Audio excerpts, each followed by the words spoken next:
नमस्कार साथियों, आप सभी का स्वागत है डिजिटल हेल्थ जोन के इस यूट्यूब चैनल में। आज हम लोग जानेंगे जो भव्य एचएससी लाइट एप्लीकेशन है, इसके माध्यम से किसी भी पेशेंट का कंसल्टेशन कैसे करेंगे, यानी कि उसको कैसे दवा देंगे और किस प्रकार से लैब में उसका पैरामीटर को ऐड करेंगे। जैसे कि हमने उनका हीमोग्लोबिन चेक किया या फिर रैंडम ब्लड शुगर चेक किया, तो उसका जो पैरामीटर्स है वो उसको किस प्रकार से हम लोग फिल करेंगे। इससे पूर्व हम लोगों ने देखा था कि किस प्रकार से पेशेंट का रजिस्ट्रेशन करेंगे और किस प्रकार से उसका वाइटल कलेक्ट करेंगे। अगर आपने वो वीडियो नहीं देखा है तो हम इस वीडियो के डिस्क्रिप्शन में लिंक को ऐड कर देते हैं, आप उस लिंक के माध्यम से वीडियो देख सकते हैं। तो चलते हैं, हम लोग देखते हैं कि किस प्रकार से ओपीडी में हम लोग कंसल्टेशन करेंगे। तो यहाँ से ये बटन आपको दिख रहा है ओपी कंसल्टेशन का, आप इस बटन पे क्लिक करेंगे। जैसे ही इस बटन पे क्लिक करेंगे तो इस प्रकार से आपको पेज देखने को मिलेगा। इस पेज में आप देखेंगे तो टॉप में आपको दिख रहा है यहाँ से ओपीडी क्यू। अब ओपीडी क्यू में आप देखेंगे कि 3 पेशेंट आपको अभी यहाँ पे दिख रहे हैं और यहाँ से आप उस तीनों पेशेंट को डिटेल में देख भी सकते हैं। ये 3 पेशेंट। इसके बगल में एक बटन है शो चेकआउट पेशेंट का बटन है, आप यहाँ से देख सकते हैं। आप इसे जब इनेबल करते हैं तो इस प्रकार से आपको ऐसे पेशेंट का भी नाम इस लिस्ट में दिखने लगता है जिनको कि हमने चेकआउट कर दिया, यानी कि हमने उसके अगेंस्ट में सर्विसेज ऐड कर दिया है, दवा दे दिया है या फिर और भी सर्विसेज को ऐड कर दिया है।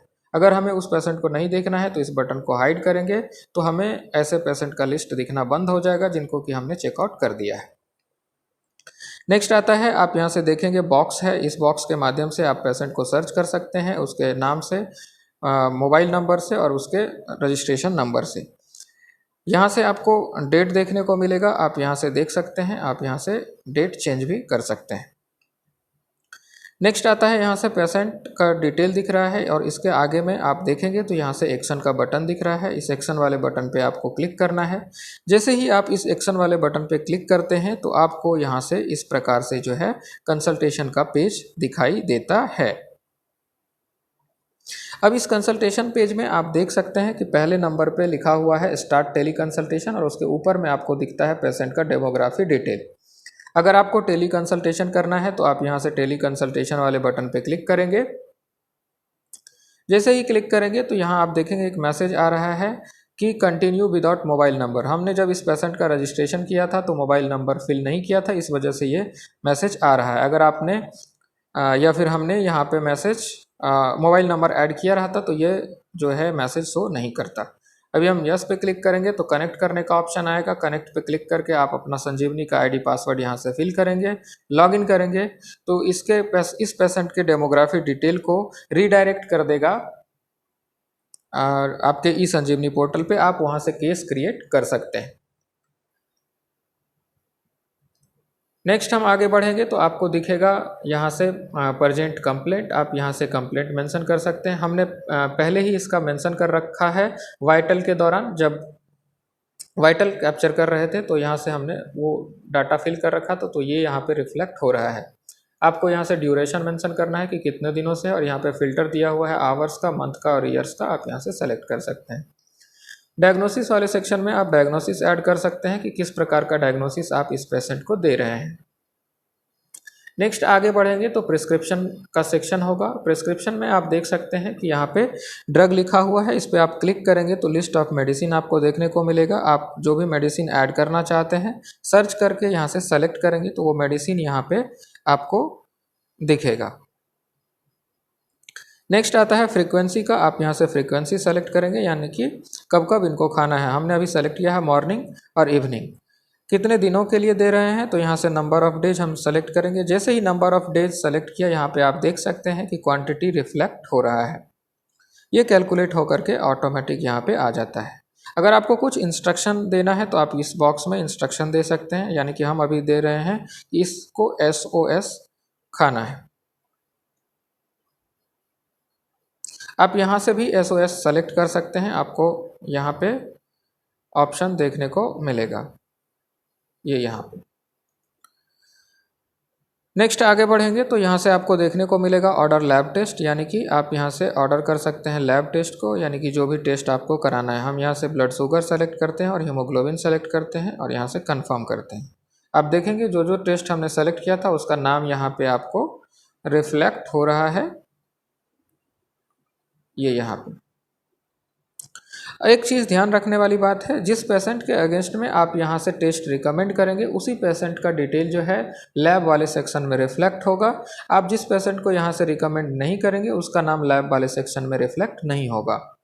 नेक्स्ट आगे बढ़ेंगे तो रिकमेंडेशन का सेक्शन है, यानी कि अगर इस पेशेंट के अगेंस्ट में सर्विसेज आपके पास अवेलेबल नहीं है, आपको हायर सेंटर में रेफ़र करना है, रिकमेंड करना है, तो आप यहाँ से कर सकते हैं। यहाँ से जैसे ही क्लिक करेंगे तो ऑप्शन मिलेंगे कि आपको कहाँ भेजना है, CHC, PHC, STH, RH, DH या APHC। आप यहाँ से सेलेक्ट कर सकते हैं। सेलेक्ट करने के बाद यहाँ से सर्विसेज आएगा, यानी कि किस सर्विसेज के लिए आप भेज रहे हैं। जनरल फिजिशियन के लिए, जनरल सर्जरी के लिए, गायनोकोलॉजी के लिए, IENT, इस प्रकार से आपको सारे ऑप्शंस दिखेंगे। आप यहाँ से ऑप्शन सेलेक्ट कर लेंगे। सेलेक्ट करने के बाद आपको यहाँ से मिलेगा डेट का ऑप्शन, यानी कि किस डेट में आप इनको भेज रहे हैं। ओके करेंगे, ये हमारा ऐड हो जाएगा रिकमेंडेशन। नेक्स्ट आता है एडवाइस का सेक्शन। अगर आपको कुछ एडवाइस देना है इस पेशेंट को तो आप यहाँ से एडवाइस दे सकते हैं। नीचे में आपको दो बटन देखने को मिलते हैं, एक आपको वाइटल का और दूसरा आपको सबमिट का। अगर आप चाहें तो आप यहाँ से देख सकते हैं कि आपने क्या क्या वाइटल फिल किया है, ये यहाँ से आपको प्रीव्यू शो होता है। नेक्स्ट आप यहाँ से सबमिट वाले बटन पे क्लिक करेंगे। जैसे ही सबमिट पे क्लिक करेंगे तो आप देखेंगे कि यहाँ मैसेज आ गया, डाटा सबमिटेड। तो इस प्रकार से इन स्टेप्स को आप फॉलो कर के OP कंसल्टेशन में सर्विसेज जो है ऐड कर सकते हैं एक पेशेंट के अगेंस्ट में। अब हम लोग देखेंगे जो हमारा नेक्स्ट बटन है लैब टेस्ट एंड रिजल्ट का, इसमें किस प्रकार से हम सर्विसेज को ऐड करेंगे। जैसे ही आप इस बटन पे क्लिक करेंगे तो इस प्रकार से आपको पेज देखने को मिलेगा। इस पेज में आप देख सकते हैं कि यहाँ पे क्यू दिख रहा है पेशेंट का। इस क्यू में आप देखेंगे 2 रेड कलर में दिख रहा है और एक आपका ग्रीन कलर में दिख रहा है, यानी कि एक पेशेंट का जो है रिपोर्टिंग कंप्लीट हो चुका है और 2 ऐसे पेशेंट है जिनका की रिपोर्टिंग अभी तक नहीं हुआ है। रिपोर्टिंग करने के लिए आपको यहाँ जो दिए हुए एक्शन का बटन है, आप इस एक्शन वाले बटन पे क्लिक करेंगे। जैसे ही एक्शन वाले बटन पे क्लिक करेंगे तो आपको यहाँ से देखने को मिलेगा आपने जो टेस्ट रिकमेंड किया था उसका पैरामीटर्स। आपको इसका जो पैरामीटर्स है वो फिल कर देना है। यहाँ से जो भी फास्टिंग होगा वो फास्टिंग आपको यहाँ से मेंशन कर देना है, जो रैंडम होगा आपको यहाँ से रैंडम मेंशन कर देना है। हीमोग्लोबिन का जो पैरामीटर है वो हीमोग्लोबिन का पैरामीटर आपको मेंशन करना है। यहाँ से सबमिट वाले बटन पे हम क्लिक करेंगे।